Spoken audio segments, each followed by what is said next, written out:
Hi friends, welcome to Shobs crafty kitchen. இன்றைக்கி வந்து நம்ம ஒரு ஹெல்த்தியான ரெசிபி தான் பார்க்க போகிறோம். அது வெந்தயக்கீரை பருப்பு குழம்பு. இது வந்து ரொம்ப ரொம்ப ஈஸியான ரெசிபி. வெந்தயக்கீரை வந்து நம்ம ஃபுட்டில் இன்க்ளூட் பண்ணுறதுக்கு இது வந்து ஒரு ஈஸியான வழி. ஸோ இதுக்கு தேவையான இன்க்ரீடியன்ட்ஸ் எல்லாம் வந்து நான் இங்கே லிஸ்ட் அவுட் பண்ணியிருக்கேன். இதை வந்து பார்த்துக்கோங்க. இப்போ வந்து நம்ம செய்ய ஆரம்பிச்சிடலாம்.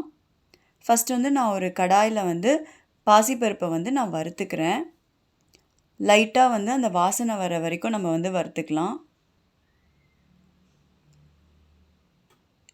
கலரெல்லாம் ரொம்ப சேஞ்ச் ஆகணும்னு அவசியம் இல்லை, வாசனை மட்டும் வந்தால் போதும். ஸோ பார்த்திங்கன்னா லைட்டாக வந்து வறுபட்டது வந்து தெரியுது. இப்போ வந்து பருப்பை வந்து நம்ம வந்து வாஷ் பண்ணி எடுத்து வச்சுக்கலாம்.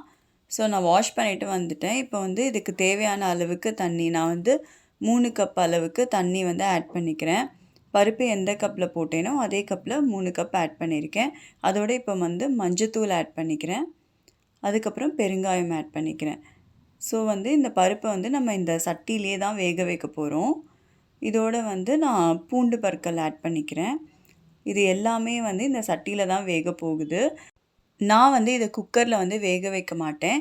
ஏன்னா வந்து அது அந்த பருப்போட கன்சிஸ்டன்சி வந்து குழைவாக இருக்கக்கூடாது. ஆக நான் வந்து சட்டிலேயே வேக வச்சுக்கிறேன். இது வந்து ஒரு 60-70% வேகும்போதே வந்து நம்ம வந்து கீரையை வந்து ஆட் பண்ணிடணும். ஸோ நான் மூடி வச்சு இப்போ வந்து வேக வைக்கிறேன் இந்த பருப்பை. கொஞ்ச நேரம் கழித்து நம்ம வந்து ஓப்பன் பண்ணி பார்க்கலாம் எந்த அளவுக்கு வந்து இது வெந்திருக்குன்னு. ஸோ பார்த்திங்கன்னா வந்து இப்போ கொஞ்சம் வெந்துருச்சு. இன்னும் வந்து ஒரு 5 மினிட்ஸ் இருந்ததுன்னா நல்லாவே வெந்துடும். இந்த பதத்தில் தான் நான் வந்து கீரையை வந்து நான் ஆட் பண்ண போகிறேன். பருப்பு வந்து முழுசாகவே தெரியணும். அந்த மாதிரி ஸ்டேஜில் இருக்கிறப்ப தான் நம்ம கீரையை ஆட் பண்ண போகிறோம். கீரையை வந்து நான் நல்லா இலைகள்லாம் தனியாக எடுத்துகிட்டு கழுவி வச்சுருக்கேன். ஸோ இதை வந்து நம்ம இப்போ இந்த பருப்போடு சேர்த்து ஆட் பண்ணிக்கலாம்.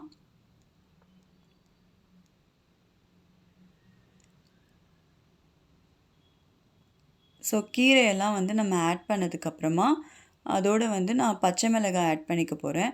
இந்த பச்சை மிளகாய் தான் வந்து இதோட மெயினான வந்து காரத்துக்கான பொருளே. ஏன்னா வந்து இதில் நம்ம வேறு எந்த சாம்பார் பவுடர்லாம் ஆட் பண்ண போகிறதே கிடையாது. ஸோ அடுத்து நான் வந்து ஒரு பெரிய தக்காளி வந்து கட் பண்ணி வச்சுருக்கேன், அதையும் வந்து ஆட் பண்ணிட்டேன். இப்போ வந்து நம்ம ஆட் பண்ணது எல்லாத்தையும் வந்து நல்லா வந்து ஒரு தடவை அந்த பருப்போடு சேர்த்து மிக்ஸ் பண்ணிடலாம்.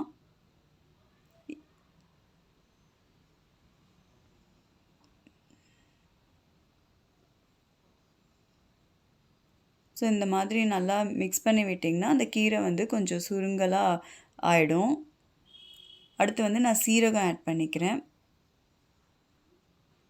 இப்போ வந்து நான் இந்த கீரை வேகிறதுக்கான அளவுக்கு வந்து நான் தண்ணி ஆட் பண்ணிக்கிறேன். நான் வந்து ஒரு 1/2 கப் அளவுக்கு தண்ணி வந்து இப்போ நான் ஆட் பண்ணியிருக்கேன். ஸோ அது வந்து கீரை வெந்து வரும்போது நமக்கு வந்து அந்த குழம்போட கன்சிஸ்டன்சி வந்து கிடச்சிரும். இது வந்து ஒரு மாதிரி வந்து திக்கான கன்சிஸ்டன்சியில் தான் இருக்கும். ரொம்ப வந்து தண்ணியாக சாம்பார் மாதிரி இருக்காது. ஸோ இது வந்து கொதிக்க ஆரம்பிச்சிருச்சு. இப்போ வந்து நம்ம மூடி வச்சு வேக விடலாம்.